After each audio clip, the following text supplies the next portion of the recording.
first item is agenda additions. You have an agenda Yep. addition?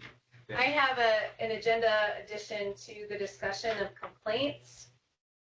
I'm going to add complaint number 25058 and 25063. We were able to get those reviewed and done.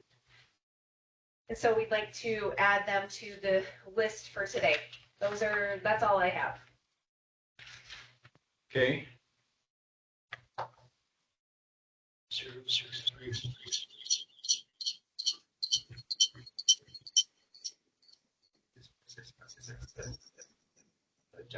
I had already put it in the folder. Yeah. Okay, then the next item on our agenda is now we can see you, Ron. Welcome. Thank you. The next item is approval of the April 2nd regular meeting minutes and April 15th special meeting minutes. Any questions or edits from anyone?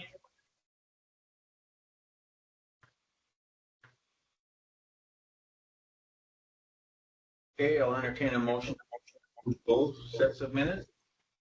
I'll make, excuse me.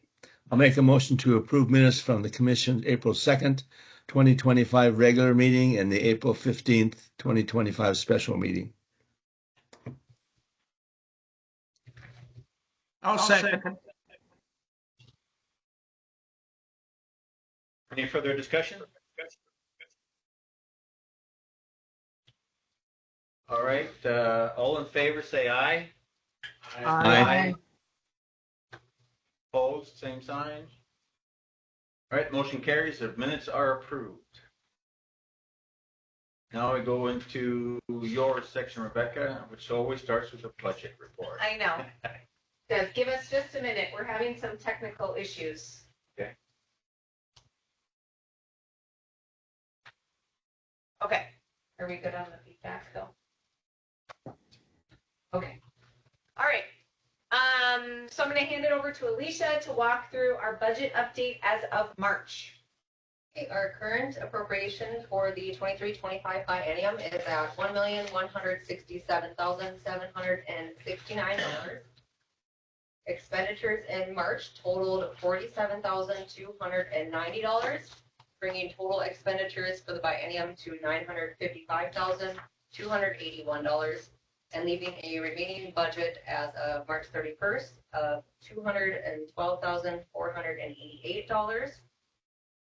Our projected expenditures for the remainder of the biennium are at a total of $208,365, leaving us with a ending estimated balance of $4,123. I do want to note two things in the projected expenditures. One is this IT data processing line. I am projecting that we're going to get $4,000 of that back. I believe we've been charged all that we should be for web forms, but I'm waiting for IT to confirm that. So if that is correct, our balance will actually be closer to $8,000 than $4,000. Then I also want to point out the travel line where we have $5,300 estimated. Even with our in-person May trip, that total is probably only going to be under $2,000. So we'll likely have around $3,500 additional there too. So our actual real estimated is probably going to be closer to $11,000 next month because of those, unless something changes. So the other projected amounts are pretty spot on or within maybe a couple of $100. So the other ones should be pretty accurate with the exception of those two noted lines. Any questions at all? Well done, always break down to the penny. I tried. Yeah, Alicia does a really good job of keeping track of our budget and also going back and reviewing it each month to make sure that we are more accurate each time we do it. So, Okay. yep. Okay, moving on to the filings updates that we have. So I'm going to have Alicia pull up the chart for those in the meeting so we can take a look at the filings that have come in and where we are at. So keep in mind, we are already on April 23rd, but we do just give the update through the end of the last month, which is March. So in March, we did receive a significant number of complaints. Again, that trend was similar to February. We had a few general conflict disclosures. We had one conflict of interest form in, 2 quasi-judicial forms come in, and then we had 25 meeting notices, which is expected because we are still in legislative session. For the commission, we've added another statistic for the commission and for the public so that they can have the information. In March, the commission did not close any complaints. The reason that the commission did not close any complaints in March is because the commission didn't meet in regular session in March. We had to move that March meeting to the beginning of April. So when we report in May, you will see a significant number of complaints that were closed in April of this year. So even though we have 0 complaints that were closed in March, we did close quite a few in early April. The commission currently has 61 pending complaints. Any questions on that information?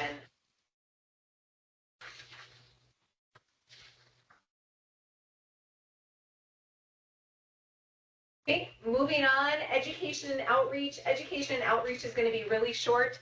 The update for education and outreach is really just that we did one event in the month of April. I was asked by the North Dakota Medical Imaging and Radiation Therapy Board to give them an overview of the commission. And so we did that. We gave them an overview. And then because they are a licensing board, they deal with and have to manage quite a few potential conflicts of interest. So we focused on the potential conflicts of interest analysis and managing those as well during that presentation. At this time, we don't have any soon or coming up events planned for education. And the reason is that we have been so focused on getting everything through legislative session and wrapping legislative session up. I expect that as we wrap up legislative session and as we get into the later part of the summer, this will then, our education and our outreach initiatives will go up again, hopefully, depending on the outcome of legislative session with the assistance of that FTE who can really focus on that. So any questions, comments, concerns on education and outreach?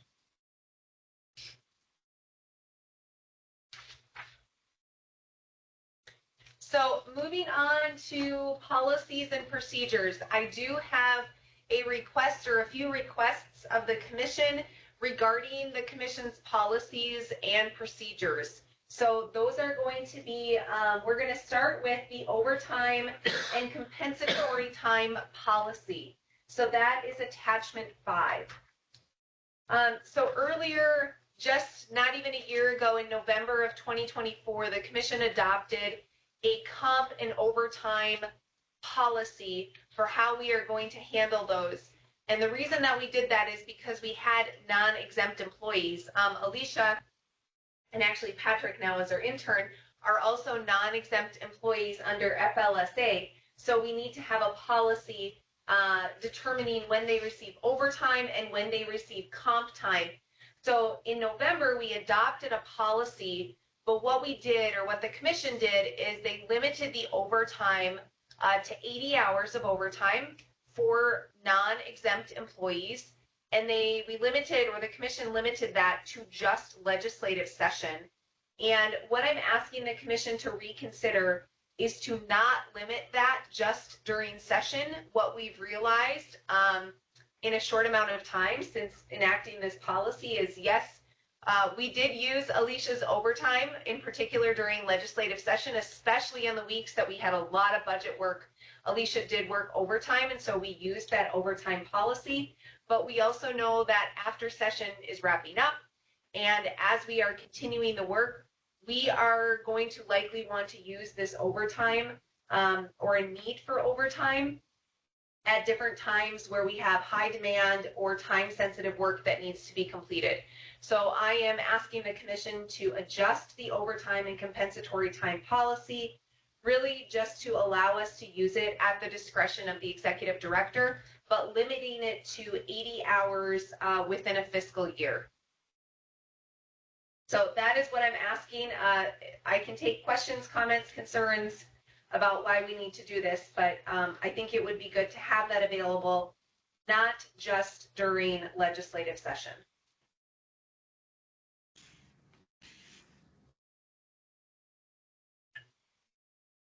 I'll make a motion that we approve the amended overtime and compensatory time policy. I'll second. Any further discussion? Are you comfortable with the amount of time that you've allotted there? So You mean the 80 hours? 80 hours. I think so. The way this year is going. It'll be about that. Yeah. Yeah. Be about right. Okay. We can always come back and adjust this too. Okay. But I think if we were to get through an entire fiscal year with 80 hours to see how it works, See how it works. I Okay. think that would be good. Okay. And we also have, in our budget, we have enough to pay for the 80 hours. That's right. Okay. Where we don't have money to pay for in excess. Yep. Okay. All right. Any other discussion? All right. Take the vote. Dave Anderson, Aye. Murray Sigsby, Aye. Cynthia Lindquist, Aye. Ron Goodman, Aye. Ward Kozer. Aye. Motion carried.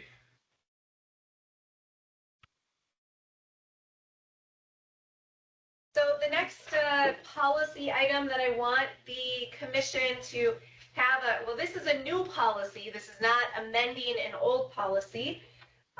This is an annual inventory policy that our operations administrator, Meyer, noticed when she was conducting the annual physical audit that she does, not audit, asset inventory earlier this year. So basically, she took notice that we needed a policy that established a dollar value threshold for inventory or creating an inventory of commission assets. So I'm requesting that we adopt a policy in accordance with OMB's policy, as well as the auditor. You can see it's in accordance with 440407. You can see OMB's policy, OMB policy 205, fixed assets. You can see that policy there and what it all entails. We get to determine what that dollar value is. We had some back and forth discussion in the office. I think Logan initially had it higher, and then between Alicia and I, we picked the dollar number. You will see it is $50. That is pretty low. The reason that we have it at $50 is because that's consistent with what we have previously done already, is that we inventory anything that is a asset, not supplies or things like that, that is in excess of $50. So if the commission wants to change that, what we did is we kept it consistent with what we were already doing. We can certainly go up to 100 or 200. I think Logan had it as high as 500, but we just left 50 in there because that's consistent with what we currently do. So comments, questions, concerns on that?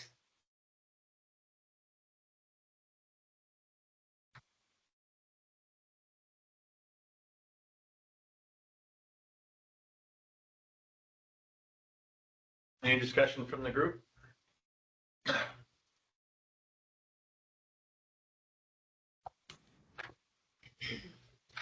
Okay.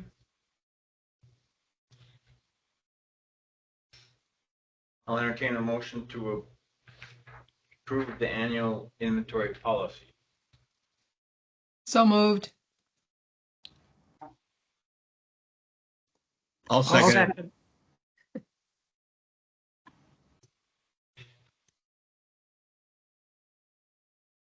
Any other discussion over the motion? Okay, hearing none, take the vote. Dave Anderson, Aye. Murray Sigsby, Aye. Cynthia Lindquist, Aye. Ward Kozer, Aye. Ron Goodman. Aye.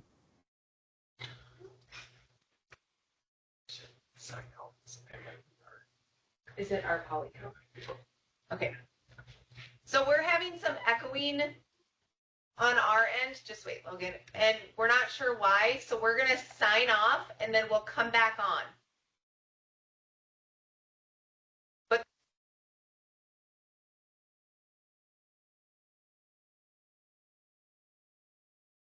or is Ron on twice?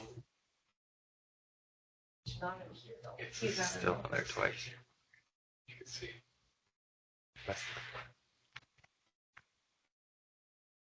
And probably three times. Yeah, Ron, are you on two different devices or do you have two windows open? Yes. I'm trying to. There you go. rectify that.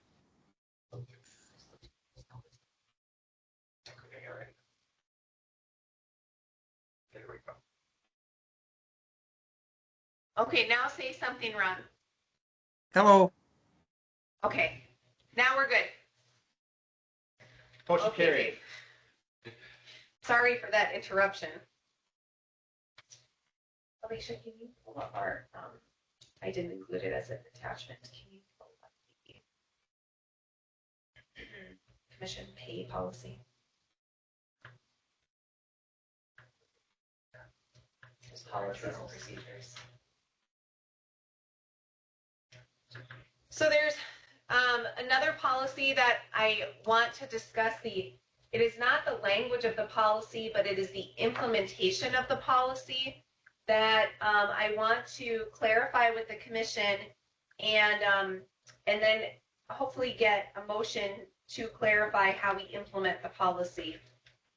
So under the commission's pay policy that we adopted way back in 2022, this articulates how commissioners are paid. Commissioners are paid a daily rate that is consistent with Chapter 546604 and 543510. So when you have a regular meeting, you are paid for one full day. When it is a special meeting, the commissioners are paid for a half day.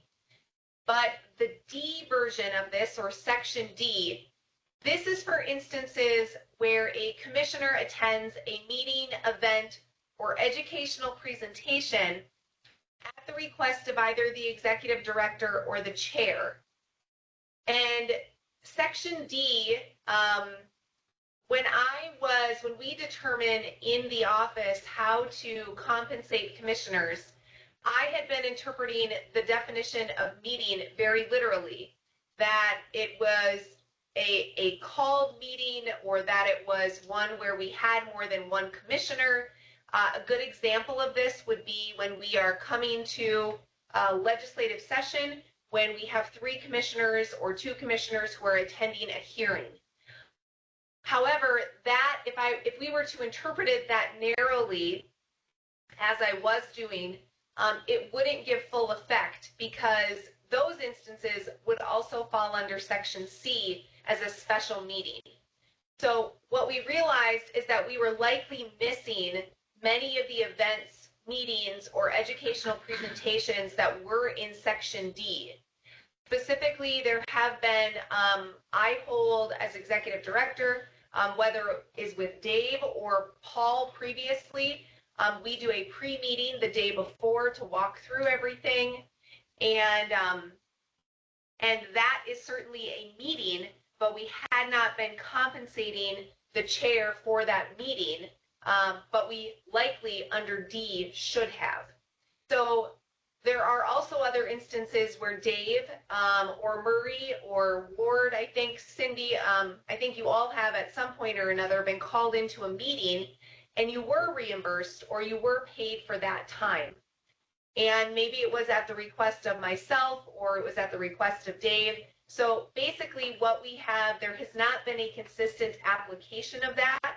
And that lies on me because I was interpreting it in a narrow way. I was interpreting it too narrow.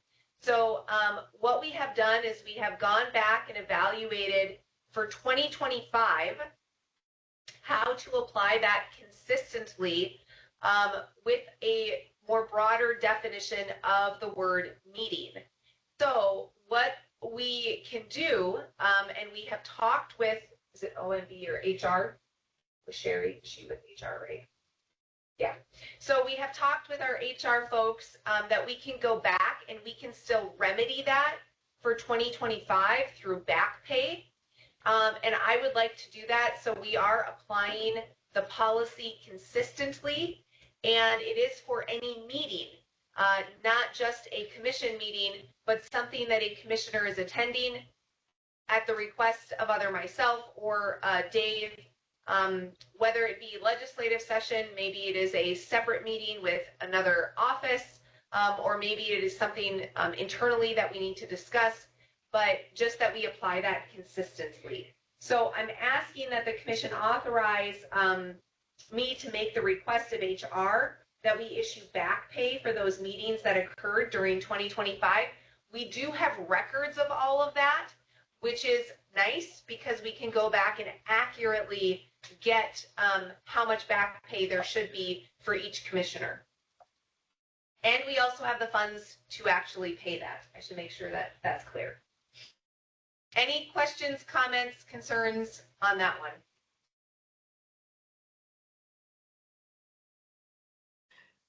Rebecca, this is Cindy. We're not changing the policy. You're using it as is. It's just broadening the interpretation. Is that what you're telling us? Yes, Okay. Cindy, that's correct.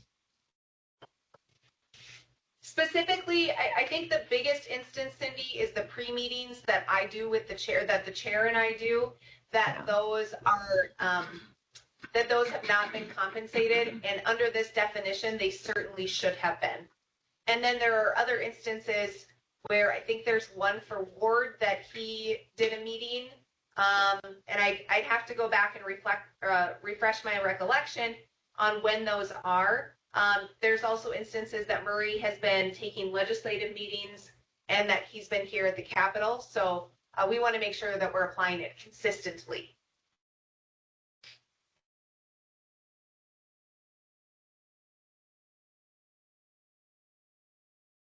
All right. I'll make the motion to authorize Rebecca Binstock to request back pay for meetings during the 2025 or during 2025 as attended by the commissioners. Hopefully I said that right.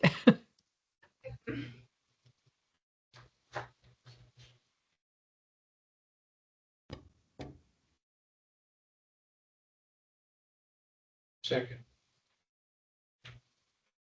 So we all have a conflict here, don't we?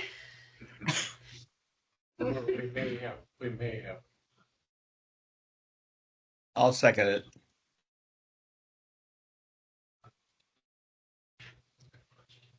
Question. So does it apply to specifically? It will apply to Dave. I think it's only Dave. And I think Ward. For 2025, it's only Dave. It's for 2 meetings. It's for 2. Or that's what I have looked at. Okay. What's within 2024. Okay. So what's the date? Yeah, because we've gotten Murray's, correct? Right. Well, it would apply to Murray too. The retro meetings are only for Dave. Retro pay was only for Dave. So for days, Okay. the conflict, so you get to declare a conflict. Okay, go declare a conflict. So then Yes, the question is whether you want the rest of the commission to evaluate it as the neutral reviewer, or you just want to recuse. I just recuse. Okay.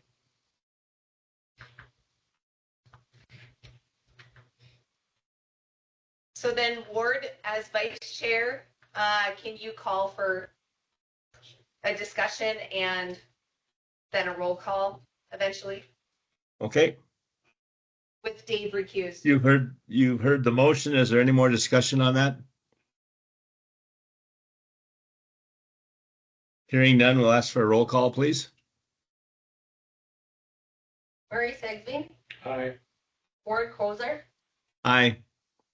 Cynthia Lindquist, Aye. Ron Goodman. Aye. Motion carries.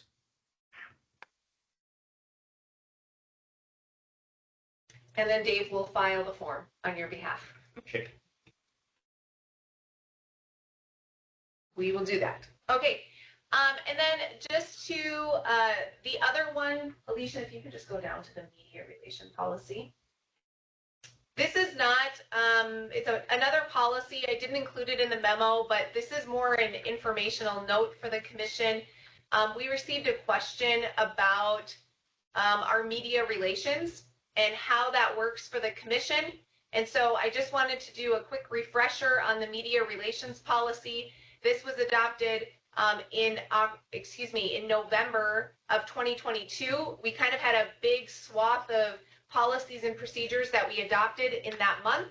And it just basically says that we communicate openly and honestly and obviously give consideration to the confidentiality with the citizens of North Dakota, including the media, and that as executive director or a designee that I appoint, which I do sometimes appoint Logan to do that, is to serve as the individual assigned to speak on behalf of the commission.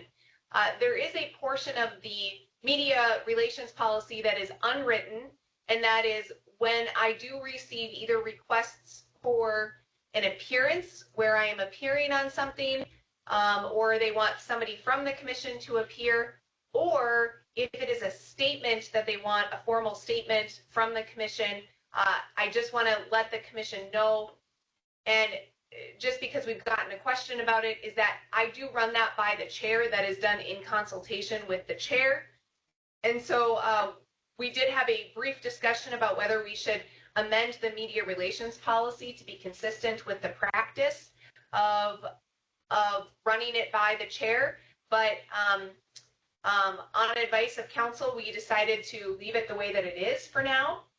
Dave can maybe speak a little bit more about that if he wants, but just to let the commission be aware of that media relations policy, we did get a question about it this last week. So Rebecca always asks about any media inquiries, so we always chat about it. So while that may not be an official policy, it's a regular practice. So I don't think we have to change anything. That's just for the rest of the commission to know, is that that's a practice, and I think it's a good one.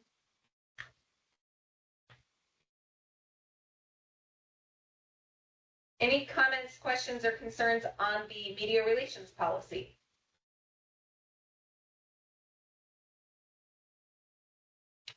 Hearing none, we're going to move on to records retention update. And this is the shortest section of the meeting, which is the friendly reminder that during the in-person May meeting, we will be going through emails and helping the commission with record retention of their emails or any other documents that you have, so that we can either record those or, retain them, archive them, or destroy them according to our record retention schedule. Alicia, do you want to talk about that at all? Okay. But we're in the process of record retention season. Let's put it that way. When is everything due? The end of June. The end of June. Okay, so we have a little bit of time, but it's going to come fast. Next, we go to Kogel. Kogel information for 2025 is out, and they are doing it a little bit differently this year. The Kogel conference is being held in Atlanta, Georgia on December 7th through the 10th. The registration fees, because of in cost of food, cost of accommodations and things, it has slightly increased, but we can still take advantage of that early bird pricing you will see on your memo. So the idea is that we would like to get individuals registered before August 1st so that we can take advantage of the $600 price versus more. The way that it works this year, they've also changed accommodations. Alicia can probably speak to this more, but we cannot book at the Kogel rate until we have individuals registered for the conference. And the reason why that is important is because last year, if I remember correctly, booking hotels was a challenge. So the recommendation from our operations administrator is to register 3 people. We can interchange them. For instance, let's say that Ward says he wants to go, but then we end up sending Cindy. We can interchange those registrations, but that way we can go ahead and get hotel rooms booked. Anything you want to add to that? Okay. So if you would like to attend Kogel, please let us know. And we will, if you have an idea now, we can certainly add you and get Alicia. Alicia can get started on that. But certainly, let's try to take advantage of the $600 early bird registration cost.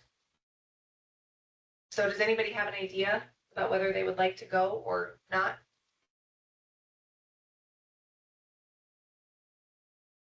I just have a comment that I think it's important to participate in that kind of a conference. I was brand new and I went and it was like a flood of information. We're all dealing with essentially the same issues, some bigger than others. And it's just an eye-opening experience, and I think it's very beneficial. So I would recommend anybody who hasn't gone to go, or if they went some time ago, to go again. Mm-hmm. And I think if there would be more than 3, we could figure out a way to get more. I think we could probably get more people to get there. So I don't want to limit us necessarily.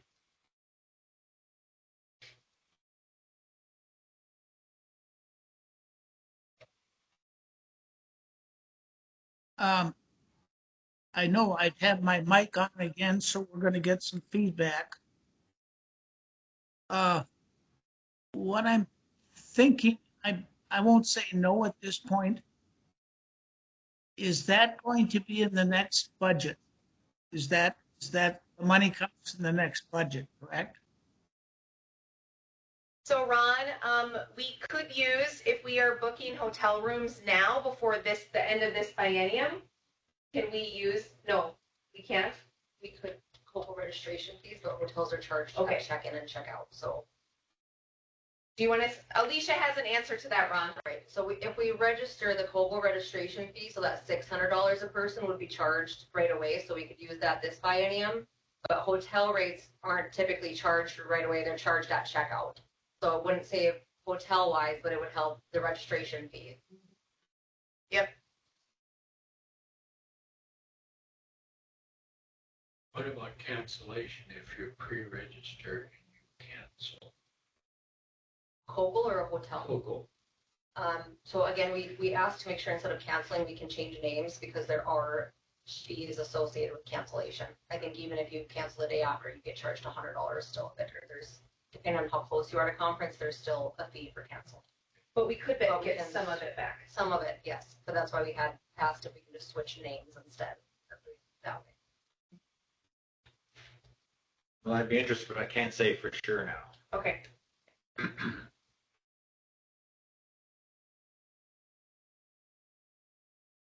So would I, but I would certainly defer to anybody who hasn't gone or hasn't gone for a while. Okay. Because I would fly directly out of Tucson to Atlanta. It'd be pretty inexpensive. That would be, as compared to Bismarck. Yes. Flights from Bismarck are not, or Grand Forks. Grand Forks is also not cheap. So Ward, Ron, and Cindy, maybe if you just want to let us know your thoughts. Well, as I mentioned in an email to you, I do not plan to seek reappointment, Rebecca. And so I wouldn't be on the commission at that time. I've chosen to forget that word. Okay. But yes, Ward's term is up this year. That's not good. That's why I've chosen to forget it for now. So Cindy and Ron, maybe if you just want to look at your calendars and let us know. We can do that. What was that? Yeah, not right now, later at some point. I apologize. The importance of registering early is to hopefully get in the hotel where the conference is located.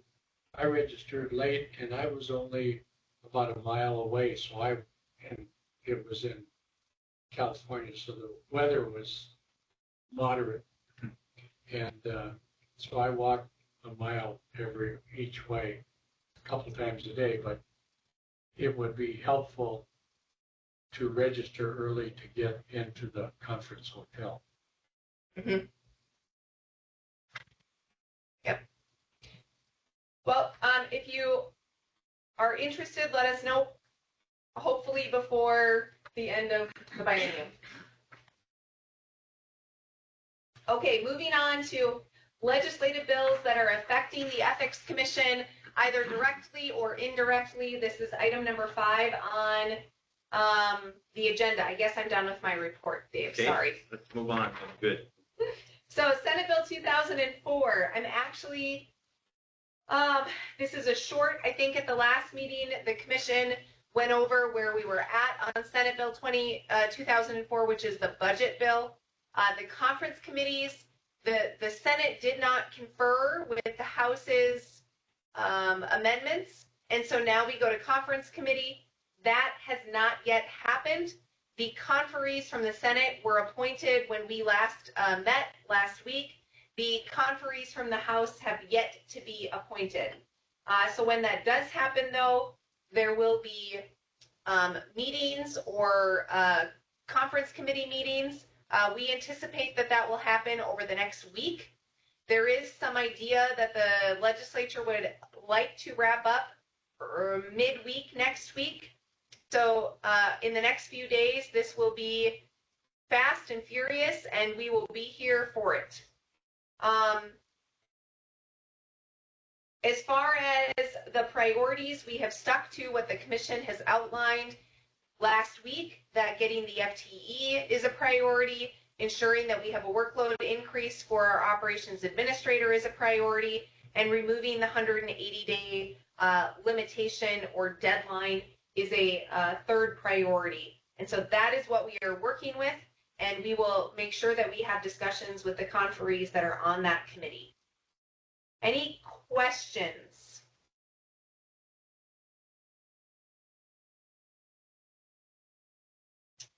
And you can only be present at the conference committee, right?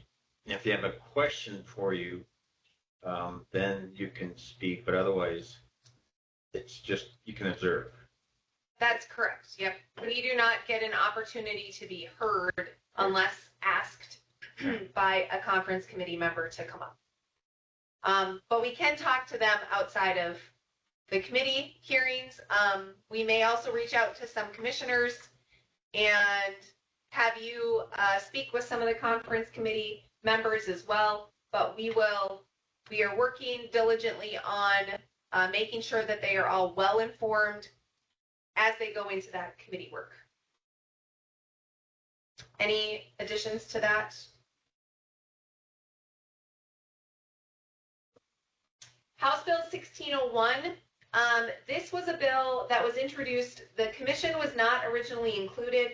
This bill precluded the Office of the Attorney General from refusing to appoint a Special Assistant Attorney General or revoking a SAG, a Special Assistant Attorney designation by a constitutional office holder. So basically allowed a constitutional office holder to hire and fire a SAG as they saw fit, and took the Attorney General's office out of the equation a bit. House Bill 1601 passed the House earlier this session. Once it passed the House, there was an amendment introduced that included the Ethics Commission because of the constitutional nature of the Ethics Commission. House Bill 1601, it was amended. It actually included the Ethics Commission and some constitutional office holders. It then removed other constitutional office holders as amended in the Senate. It received a due pass recommendation coming out of Senate, state, and local. However, ultimately, this bill failed on the Senate floor quite significantly. So there's no follow-up work to do. That bill is now dead. There's no conference because it died in the Senate. So nothing changes. SAG appointments are staying the way that they are. House Bill 1469. This is the one requiring yearly financial disclosures, is what we call them. They are called statement of interest in the Century Code. This has now been approved by both the Senate and the House as amended and is heading to the governor's desk. We don't anticipate we haven't heard any issues or anything on this one. Delivered to him yesterday. It was delivered to him yesterday. There you go. So it's just waiting his signature. Any questions, concerns on those bills? That's really just a short update.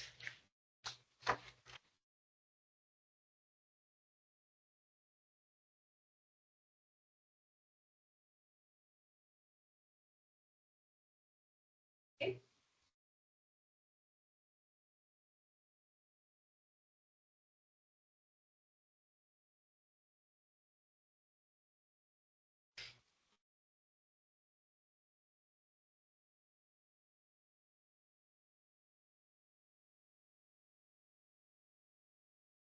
Are we good to move on to? Yeah, let's move on, please. So next up is the proposed travel disclosure rules. So I am going to hand it over to our general counsel to talk about these more in depth.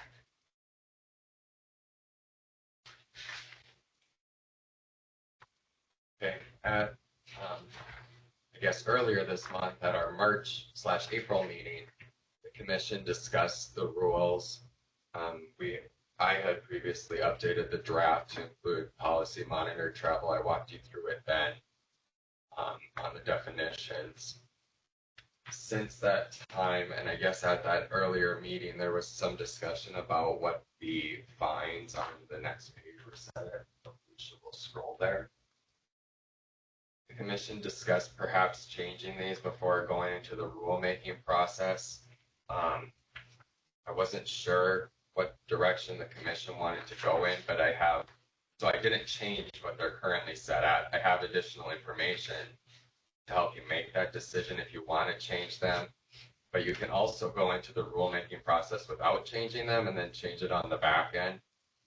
The notice for the rules to begin the rulemaking process, I have that ready to go. So whatever the commission wants to do there, that is up to you. But as far as the penalty section here, in section 1, the $25, $50, $100, this comes from the current statute for campaign finance. So it's parallel to that they're set at the same level. That's where we pulled these numbers from originally. So that, if you're interested, that's section 16.1-08.1-06.1 of the Century Code. And it's currently set at $25, $50, $100, and then in section 2, same thing there, $50, $100, $200. The legislature is currently, though, considering a bill to amend those numbers as to campaign finance. That bill is still going through the process. The Senate had it, I don't know if they doubled it or tripled it, but then the House brought it back to where it's originally set for A and B, and then for C, they amended it to $500. So that's still working through the process. My recommendation, if the commission wants to keep it at the same level as campaign finance, you can change it at the end of the rulemaking process once the legislature decides what it's going to set those numbers at as we wrap up session here.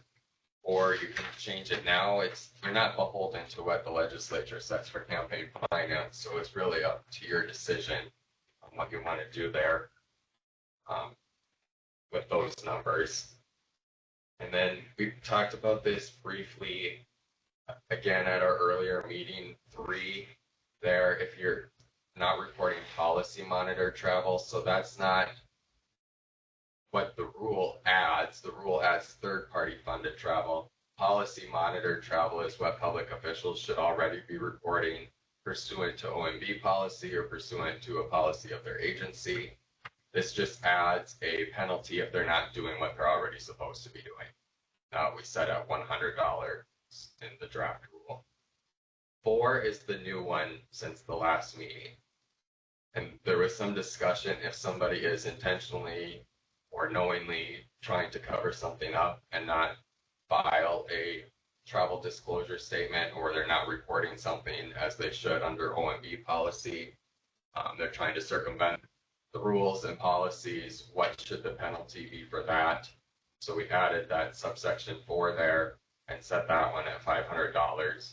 Again, not necessarily knowing the commission, what the commission wants there, but having a placeholder in the absence of some direction on it. So if the commission would like to change it before we begin the rulemaking process, if you have any thoughts about this general, let us know and we can change things. But the notices are ready to go. So whenever the commission is ready to begin rulemaking, we are ready as staff.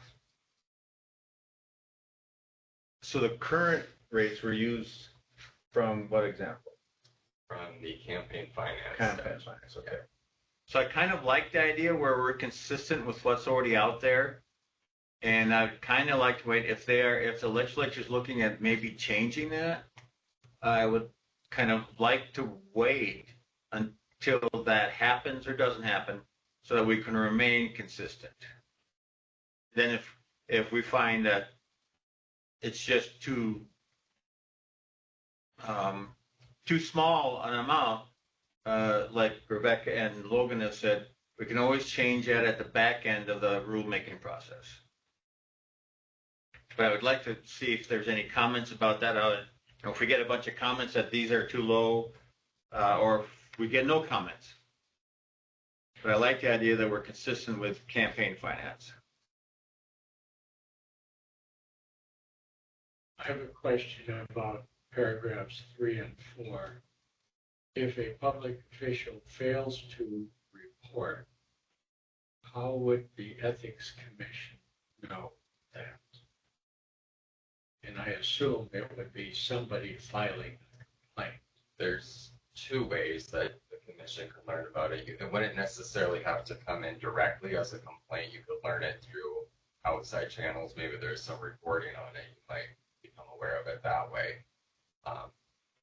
The one that's at the forefront of everybody's mind, yes, of course, is a complaint, but the rules don't necessarily require a complaint.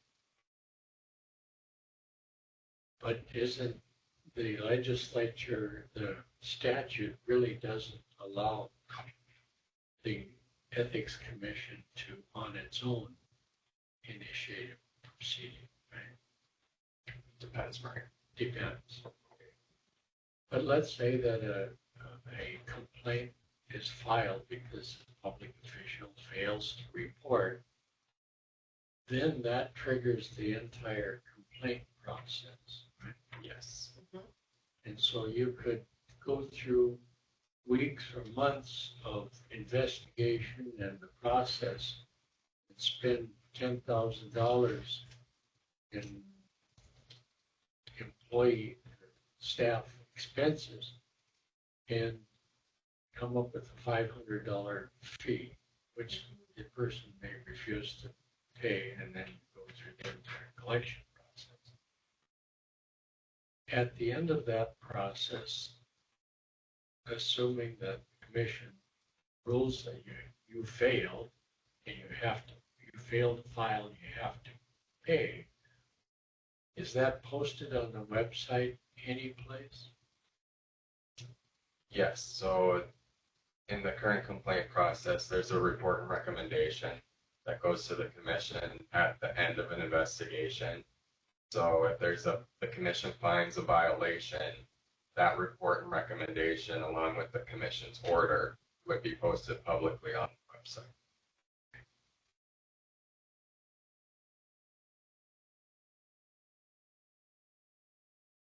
Because there may be a situation where a person, a public official, accepts funds for travel and just doesn't want to disclose it and fights it all the way along.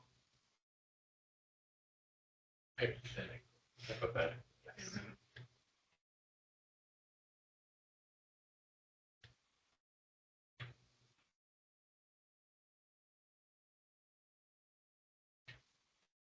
So do we change anything, or is it really good to change anything?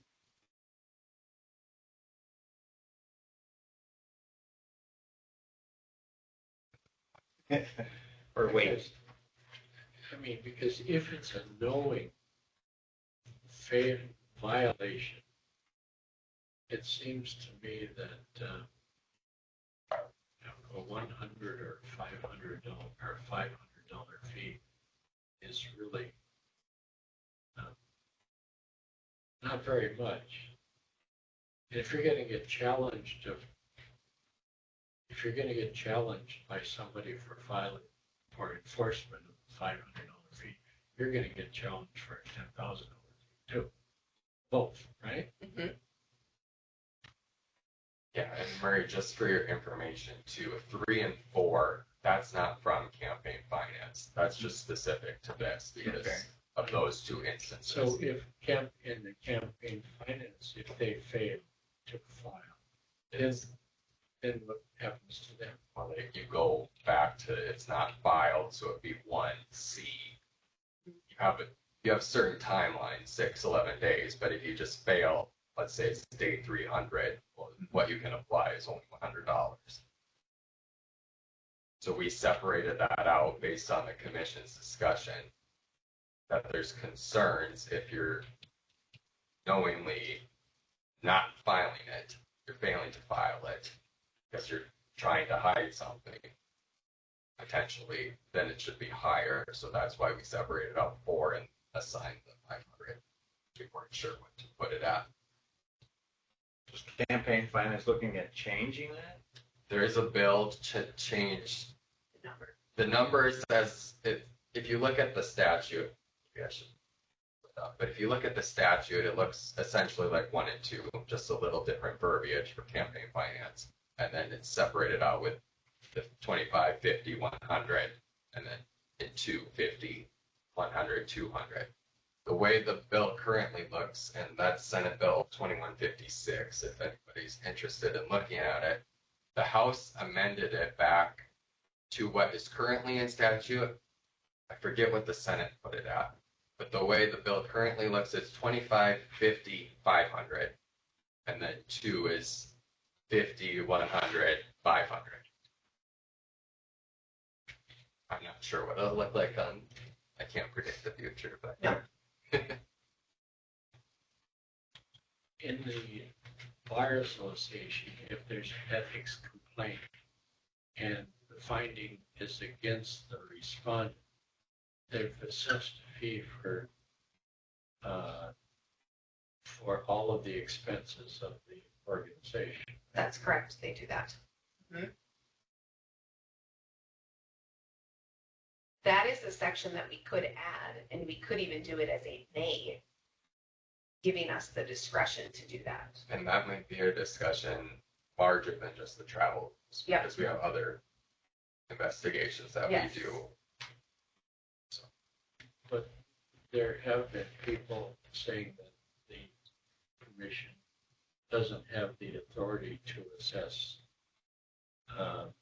1, 2, 3, right? It's one Yes. interpretation. It's one One interpretation. interpretation.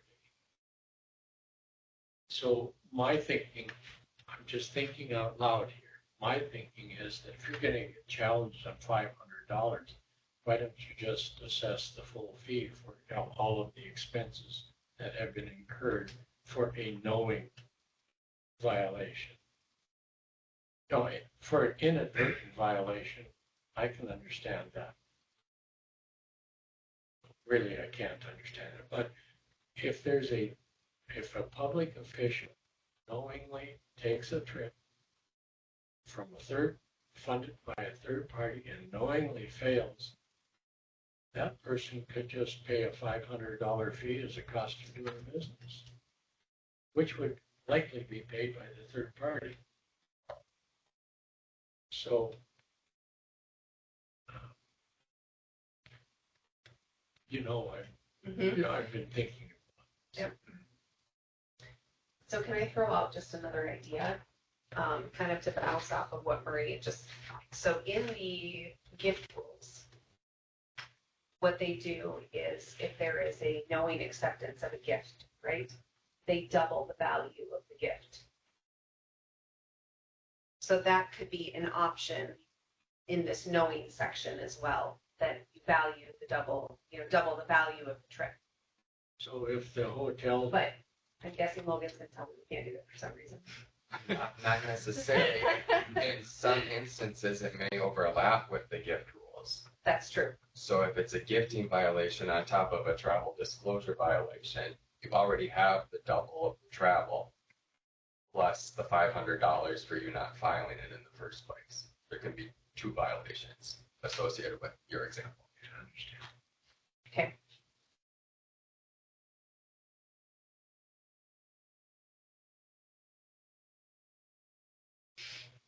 So what's our plan after that discussion? What do we need to do? Depends what the commission wants to do, I guess. Yes. What's our options? I would be a little bit concerned about publishing this and then substantially changing it at the end of the notice period.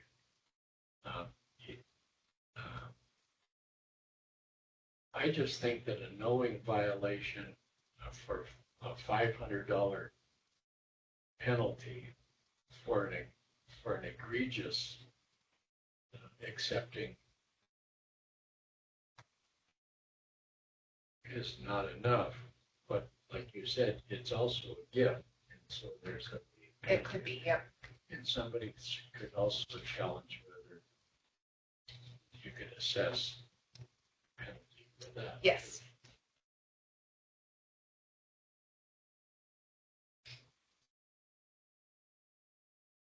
So Murray, would your suggestion be that we add that?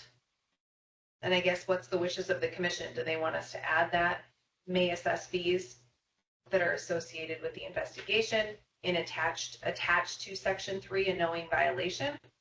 We could certainly add that. I don't think that would, or to 4, excuse me, yes. I don't think that would take much to add that. We can go back and compare the language. Not that hard, and I think that's fairly reasonable. What's the rest of the commission think? Of course, I agree with Murray. It's like, well, it sounded good when I first talked about it. Well, we can always change it at the end, but if it's a substantial change, that's probably not good either. So if we're going to do something like this, it's probably best to do now before we put it out for comment. And then Senate Bill 2156 would be passed, and so we would know what those numbers What they're going to be, right? So for sake of discussion, I would move that we amend the draft, paragraph 4 of the draft, so that if there is a knowing violation of the travel disclosure rules, that the commission may charge and collect its expenses in the investigation of a complaint.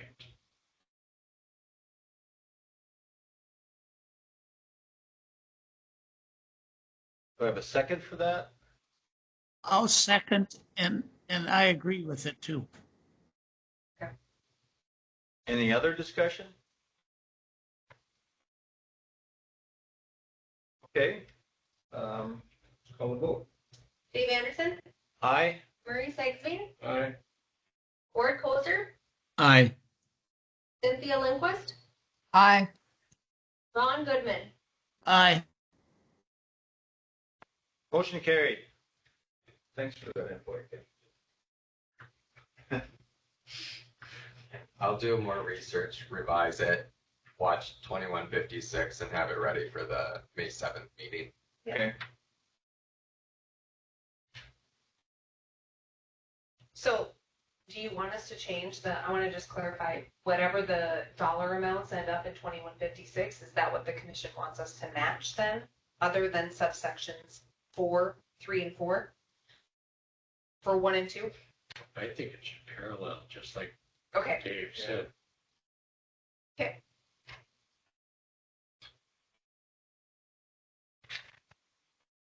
One final question, and at the bottom of the rule, it says any payment when collected must be paid to the state treasurer, and it would be too if you assess for the costs, that would also go to the state treasury. Right. So that, we should look at that. I think they both would, because we're general funded. I believe they would both go to the state treasurer, yes. Yes.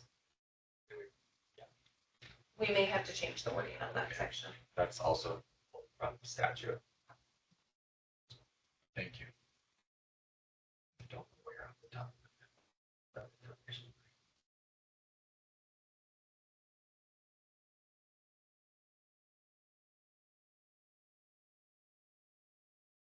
Okay. So we have our direction on the travel rules. Okay.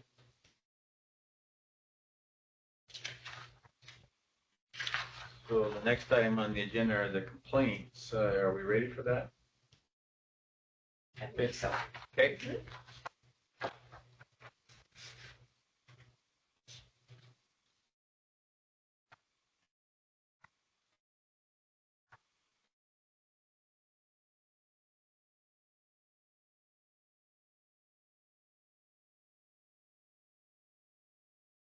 The next item on the agenda are complaint numbers 25-064, 25-065, 25-066, 25-058, 25-063, referred to hereinafter referred to as complaints. This item must be discussed in executive session. The legal authority for closing this portion of the meeting is North Dakota Century Code Chapter 54-66-12, Section 1, North Dakota Century Code, Chapter 54-66-12, Section 3, and North Dakota Century Code 44-04-19.2, Section 1. The topic or purpose of this executive session is discussion on the complaints and information regarding the content and parties to a complaint to the Ethics Commission is confidential. As the complaints must be discussed in executive session, no motion is needed to enter executive session. The executive session will be recorded, and all members of the governing body are reminded to limit their discussion during the executive session to the announced topic. Any collective decision, collective commitment, or other final action by the governing body must occur after it reconvenes in an open meeting. The prohibition on taking final action during the executive session does not apply to providing guidance or instructions to our attorney. We will now ask the members of the public who are attending the meeting to leave the meeting. We anticipate adjourning the executive session and reconvening the open portion of the meeting at approximately, it's 10:05 now, 10:30.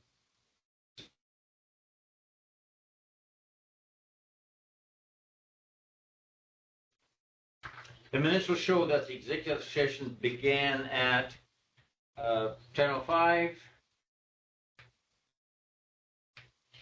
and was attended by commissioners Ron Goodman, Ward Kozer, Cynthia Lindquist, Murray Sagsveen, Dave Anderson, along with Executive Director Rebecca Benstock, General Counsel Logan Carpenter, and Operations Administrator Alicia Meyer, and Legislative Intern Patrick Fries. Okay. We'll see you in the executive session.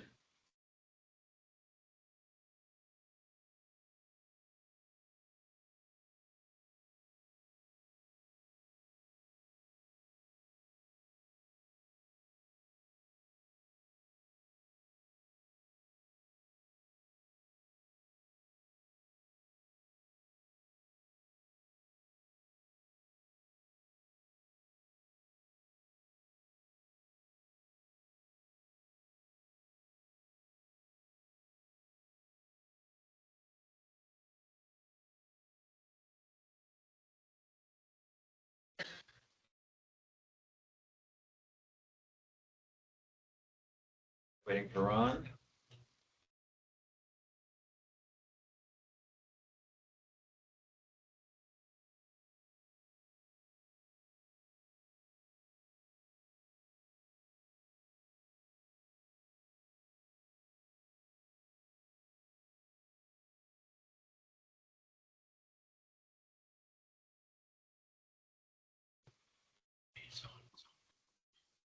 Oh, there's Ron. Okay. We are all back in general session. The minutes will show that the executive session was adjourned at 10:28 a.m. The public has been invited to return to the meeting. We are now back in open session.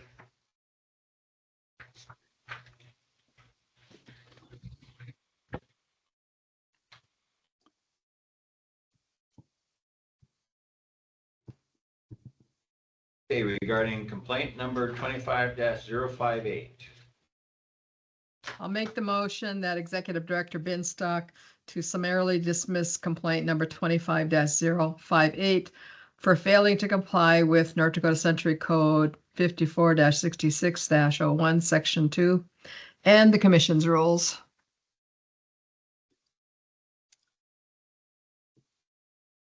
I'll second.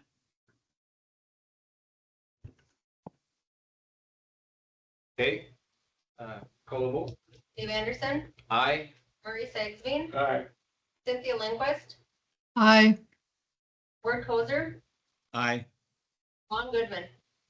Aye. Motion carries.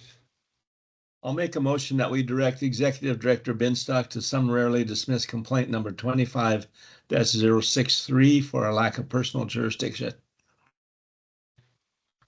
Second. Call the vote. Dave Anderson, Aye. Murray Sagsveen, Aye. Cynthia Lindquist, Aye. Ward Kozer, Aye. Ron Goodman. Aye. Motion carries.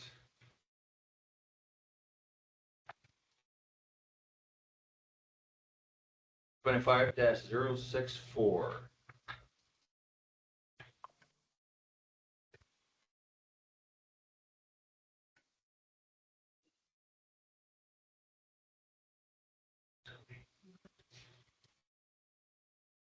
I move to direct Executive Director Binstock to summarily dismiss complaint number 25-064 for a lack of subject matter jurisdiction. Second. Call the vote. Dave Anderson, Aye. Murray Sagsveen, Aye. Cynthia Lindquist, Aye. Ward Kozer, Aye. Ron Goodman. Aye. Motion carried.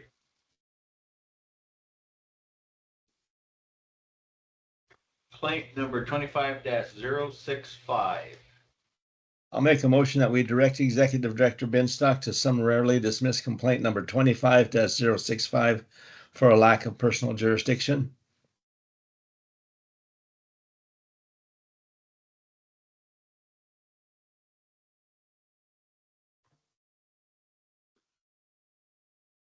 I don't know if I was supposed to second, but I'll second. Call the vote. Dave Anderson, Aye. Murray Sagsveen, Aye. Cynthia Lindquist, Aye. Ward Kozer, Aye. Ron Goodman. Aye. Okay, complaint number 25-066. I move to direct Executive Director Binstock to summarily dismiss complaint number 25-066 for a lack of subject matter jurisdiction. And I'll second. Call the vote. Dave Anderson, Aye. Murray Sagsveen, Aye. Cynthia Lindquist, Aye. Ward Kozer, Aye. Ron Goodman. Aye. Motion carried.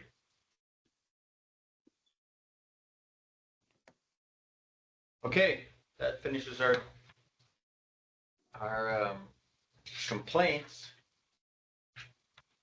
Next item on the agenda is discussion of meeting dates.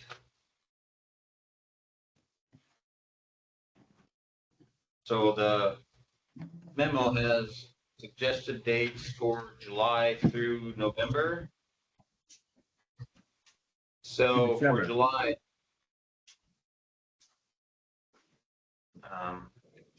July, either 16 or 23. 16 or 16. Or, right?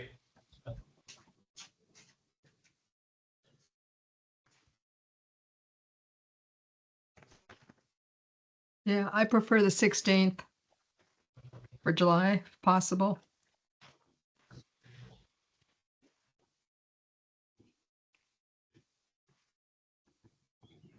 Doesn't matter to me, so 16 I is think I can fine. do either one. 16's okay with me.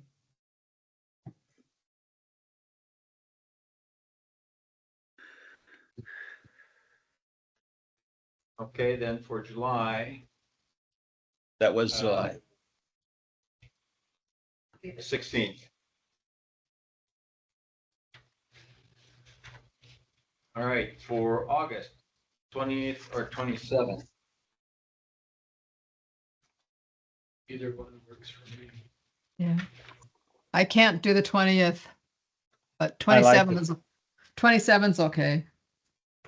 27th works for me. Yeah, 27th is fine. Okay, for August, it is the 27th. September, it said the 17th, and we're at the UND Law School for our meeting.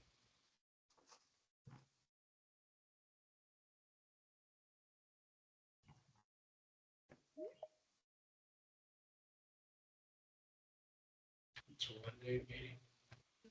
I believe so, yeah. What time do you normally start? Well, we've never done it at the law school before, so I think it's gonna depend a little bit on their time, but either probably around 9. We'll probably head up the night before. I'm sorry, I didn't get that, Rebecca. Oh, I said we'll probably start around 9. The law school would like to do a lunch and learn with the commission at noon. So where you guys sit in a room and then the students can come and bring their lunch and ask you guys questions. So we do our meeting first. Okay. And then the lunch and learn, and if we need to finish up the meeting in the afternoon, then we can do that. But the idea is that the students would watch the meeting, observe, Oh, okay. have questions, and then get an opportunity to sit down for lunch with you guys. Not that we would be providing lunch, make very clear, they would bring their own lunch.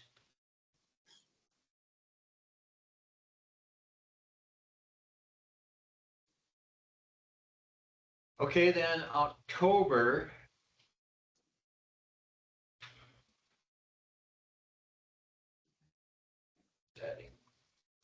Okay.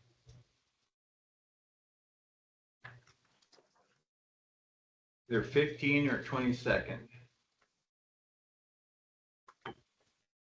Looks like both work for me.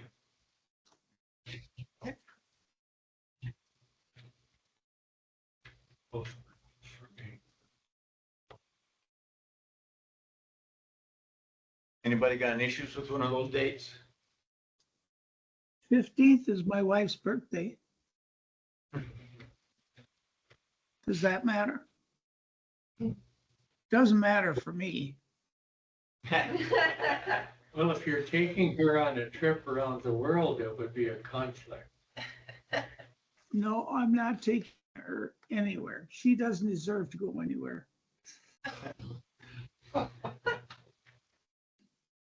So is there a preference for the 15th or 22nd?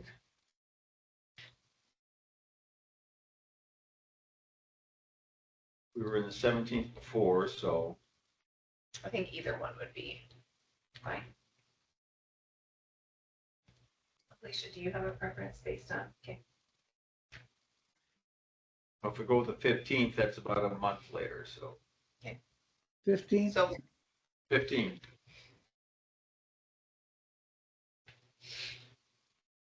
Then November 12th or 19th?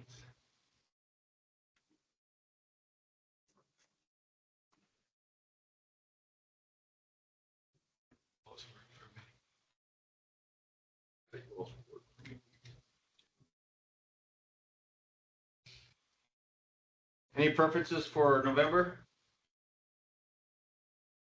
I'd like the 19th instead of the 12th.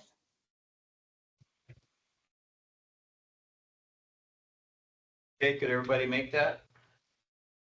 Yeah, Okay, then for November, it's the 19th.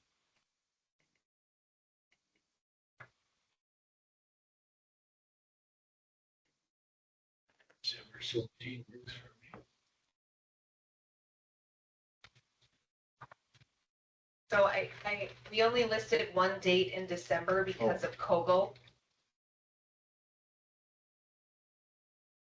And if we get too early in December, we won't have our budget numbers yet, so the 3rd won't work. The 10th is Kogel. The 17th would be available, and the 24th is Christmas Eve. I figured we didn't want to do a meeting on Christmas Eve. Negative. So, anybody have a problem with December 17th? Nope, fine with me.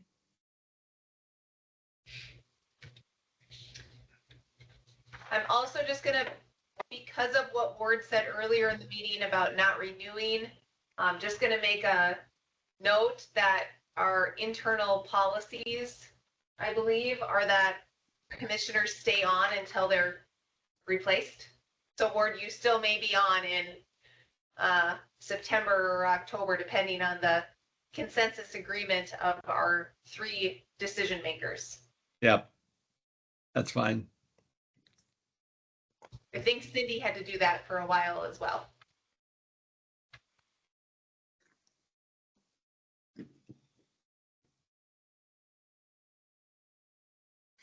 Would be the person to put on the notice that there will be a big. We'll do it after as soon as legislative session wraps up. I send a letter to the 3 leaders and let them know. And in the past, I've coordinated with the governor's office to get the word out there through. Yes, we'll have to notice yours as well.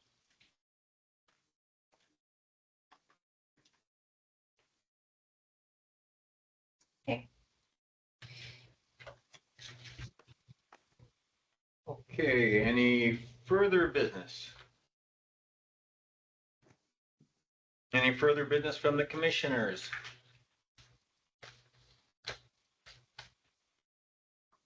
Okay, hearing none, we will adjourn this meeting. Thanks, everybody. Bye, everybody. Here's my self-portrait. good one. December calendar. All right, thanks, everybody. Thanks, Cindy. Thanks, Ron. Thanks, Ward. Yep, bye.